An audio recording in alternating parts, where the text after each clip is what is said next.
Hello and welcome to Analysis with me, John Rees. Unrest continues in the Xinjiang region of China between indigenous Uyghur Muslims and the Han Chinese. This week saw 2 Uyghur teens shot dead by police in the city of Kashgar and suicide bombings in a vegetable market in the city of Umchai, resulting in 39 deaths. 55 people, mostly Uyghurs, were also sentenced in a public trial that was attended by 7,000 people in a stadium. Sentences were passed for a range of crimes that included terrorism, separatism and murder, with 3 death sentences being issued. A similar trial took place last week where 39 people were sentenced on very similar charges. Uyghurs complain of state discrimination in favour of the Han Chinese and of policies that undermine the Uyghurs' language, culture and the practice of their religion. China claims it's fighting terror and extremism after a series of attacks in cities across the country, but it's focused most of its efforts in the west and northwest, where a large indigenous Muslim Uyghur minority lives.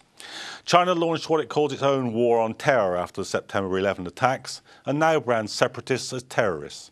China has also said that it considers Uyghur separatists as part of a network of Islamic extremism and accuses the separatists of receiving funding, training and support from Muslim countries. So, are the Uyghurs a threat to China?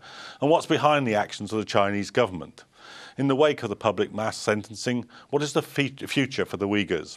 Joining me in the studio to discuss these issues are Dr. Enver Totti Bugda, an independent researcher and former president of the Uyghur Association UK, and Rod Wye, who's an associate fellow in the Asia programme at Chatham House in London. Welcome to you both. But before we start the discussion, let's take a look at this report.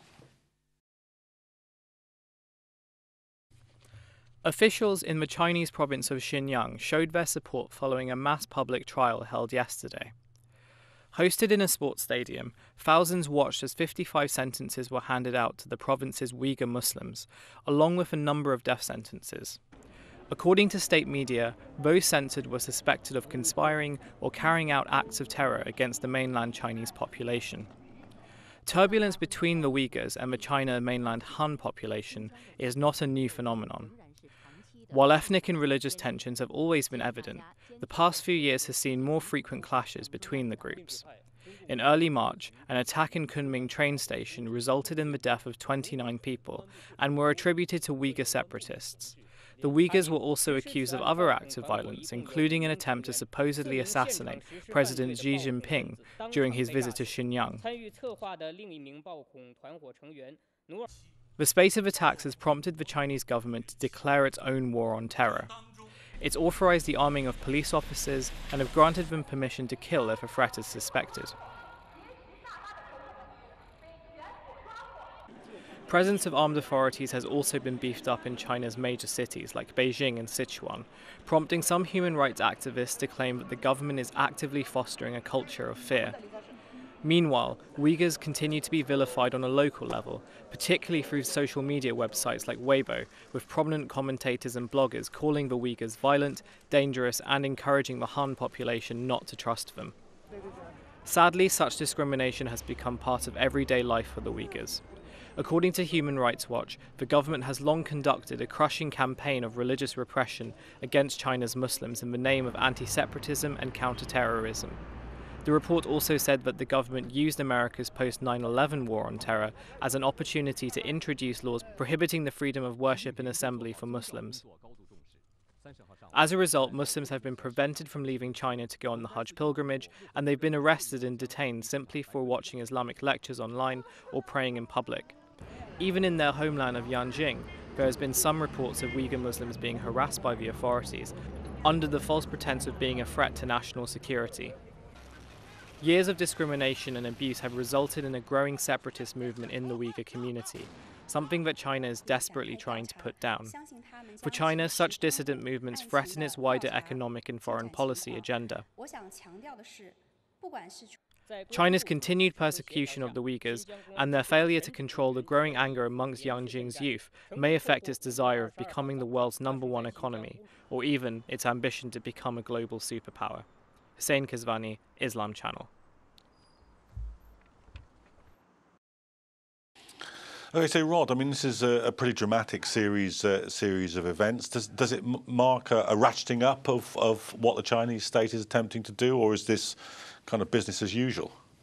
I don't think it's business as usual because it is a very unusual series of events, and I think the Chinese have been giving quite some thought to their policy towards Xinjiang recently. It was interesting that the Chinese Politburo met on Monday to discuss the Xinjiang issue, and the first reports that came out of that meeting were that they were going to take a sort of two-pronged approach. One was continue with their hard attack on terrorism. There's going to be a year's striking hard against terrorism in Xinjiang in particular. But there's also a sort of, they also decided on a softer approach where they had identified that many of those involved in the so-called terrorist incidents were of low educational status and often unemployed. So they were going to try to improve education in Xinjiang and improve employment prospects in Xinjiang. And then all these other things happened 2 or 3 days later. So whether that has any effect on this sort of more softly approach remains to be seen. But clearly, the previous approach of just striking hard wherever they saw terrorism or believed terrorist was happening is not working. And it's also interesting that they've recently announced that some 65, I think, Chinese officials have been disciplined for failing to deal toughly enough with terrorism. So there's something wrong within their own system. They recognize that. They need a new approach. But as soon as they seem to have thought about it, then a whole new series of events happened. And what about these public trials? I mean, you know, there's a large number of defendants. One of these has taken place in front of 7,000 people in a stadium. Is this a ratcheting up? Or, I mean, we haven't heard of this for a while, have we? Well, first of all, I would like to present my sadness to those relatives who got killed by the tragic events across China, not only in Xinjiang. Then the problem in China is that powerful abusing those powerless. And in Xinjiang, this is reflected in the treatment in the Uyghurs and the minority increasingly. And I believe just these things taking place, it can be said that because that's legitimate grievance and the social inequality. Yeah, I was asking specifically about the mass trial in the stadium. Yeah. So do you want to just comment on that? Is this a ratcheting up of the level of sort of suppression? I think because I would like to invite all of us to look at these things more widely. Yeah. We'll come on to the wider aspects. Yeah. That will strike many people as an absolutely extraordinary event. And I'm asking you to comment on that and put it in some context. Yes, I agree with that. This is a Chinese strategy, and I killed that chicken to scare monkey. And that is the strategy. I agree with that. Mm-hmm. Rod, what about this? Is the public trials thing and the stadium? How unusual a departure is that?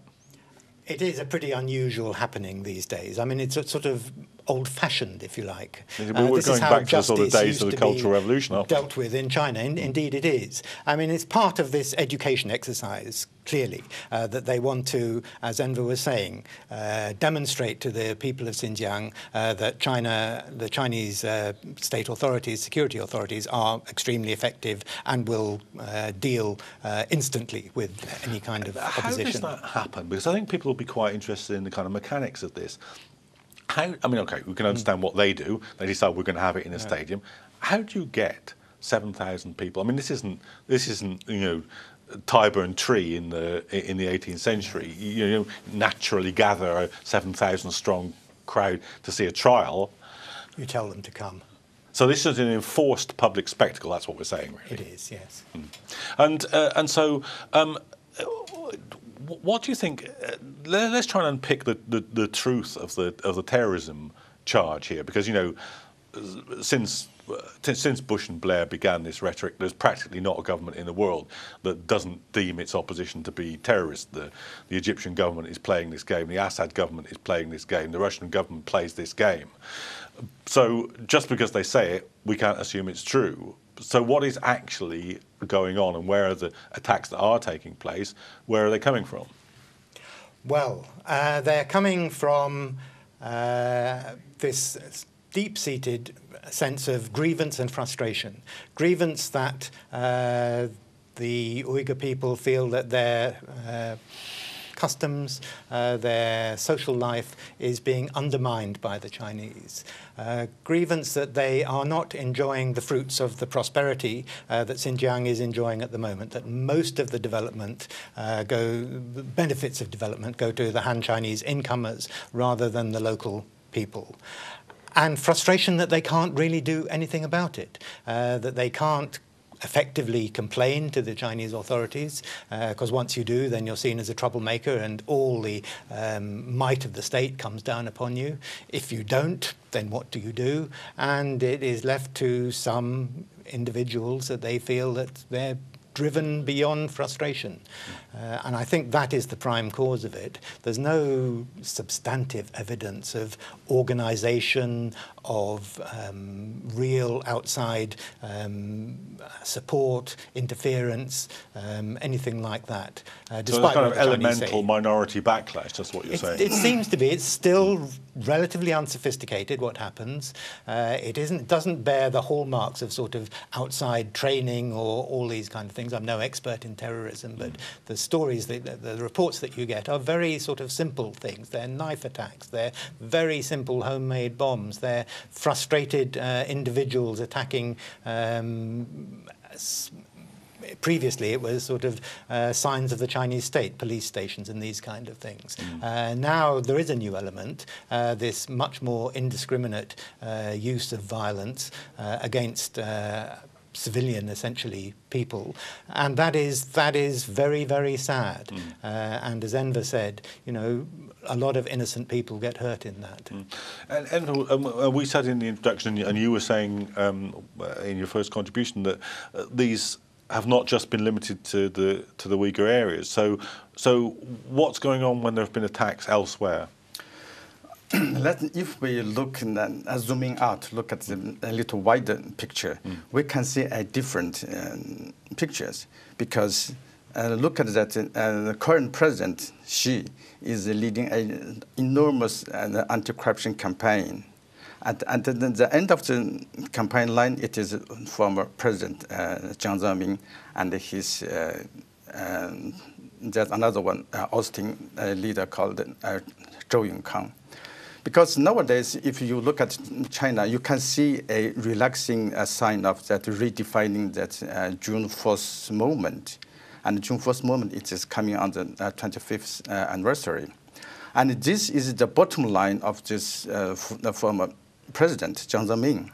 So Mr. Xi's action, it is touching his bottom line. And Jiang and Zhou's, they underlings, they won't give up so easily. And then we see so many things happen across China, like Kunming attacks, and that Urumqi train station attack. Because here is a significant mistake making by the Western media, is that they don't follow this story to the bottom. When that story broke up in China, the Chinese decided this is carried out by Uyghurs. Then the Western media put this on the headline. After a few days, the Chinese media, they stopped saying that. Now they stopped linking that the Kunming attack as carried out by Uyghurs. They stopped saying that, but the Western media continues saying that. So Rod, so who else, you know, I mean, you've described, you know, the conditions that are producing this kind of thing among the Uyghurs, but who else might be involved in these other attacks? And is it the same thing, a kind of backlash against sort of enforced development? Well, I mean, it's difficult to say give a straight answer to these kind of things. I mean, there is clearly a lot of violence in China, one way and another. One hears of a lot of attacks on school children, for instance. There are bombing attacks, knife attacks across China for all sorts of what seem to be essentially personal reasons, personal grievances against the world, the state, whatever it may be. So it's difficult for an outsider without sort of access to the information to know exactly who or what is behind any one incident. So you're saying that perhaps some of the other attacks are perhaps more like some of the school attacks that we've seen in the United States, for instance. You know, it's a kind of, there's a dysfunctional side to the society rather than being politically motivated or having a political route, or a directly political route? Of course, that depends on your definition of politics. But yes, that the situation in China as a whole is qualitatively different from that in Xinjiang, because in Xinjiang it's a question of how a group of people, the Uyghurs and other Muslim minorities, are treated by the Chinese government. And that is still with considerable suspicion. What they want from the minority peoples, as they call them, is for them to become essentially Han Chinese, to assimilate into Chinese society, to behave in a Chinese kind of way. And the people don't like doing that because it means changing their way of life, changing their religion, and it's really not acceptable. But for the Chinese, there isn't another way still. They have tried and continue to try economic development. And they say, you know, what we are giving to you is economic development, a better life. Why do you not want that? Why do you not accept that? But it comes with this insistence that minority peoples assimilate into the Chinese way of thinking and behaving. Is this what we're seeing, Enver? Is this a sort of a kind of combination of economic development with a kind of nationalist, sort of chauvinistic sort of aspect to it, as these things are often combined? To a large part of extent, I agree with Mr. White said that why the Chinese, they think that we are investing huge amount of money and you are not happy. And because if we look down to it, for example, there's a project carried out by the Chinese government and they investing a lot of money. The company who is taking that project is seeking that label from his home province. So this development project actually benefited those Chinese from inner China. There's nothing a benefit to the local Uyghurs apart from they are losing their land. Right to be cheap labor. Even they can't be cheap labor. Even that cheap labor, they can't get it. They are looking for cheap labor back home, back at the home province. And that is the Uyghur people not happy with. So Rod, I mean, on that explanation, it's almost our colonial development, or is that pushing it too far? It's not something the Chinese would like to be said, but we'll park that thought though. there are clearly similarities to that. That this is still from the sort of indigenous peoples, if you like, of Xinjiang.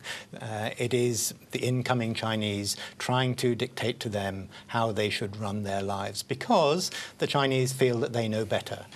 They have, as it were, their equivalent of the white man's burden. They need to educate these rather backward people and bring them into the modern world. And from the Chinese perspective, when that happens, then of course all these problems will fall away, because they will have real loyalty to the new state and to the new life that they have been brought. Okay, can I have to stop you there? That's all we've got time for in the first half of the programme. But do rejoin us after the break. We'll be looking at some of the wider implications of this crisis in the Xinjiang region of China and of China's role in the world after the break.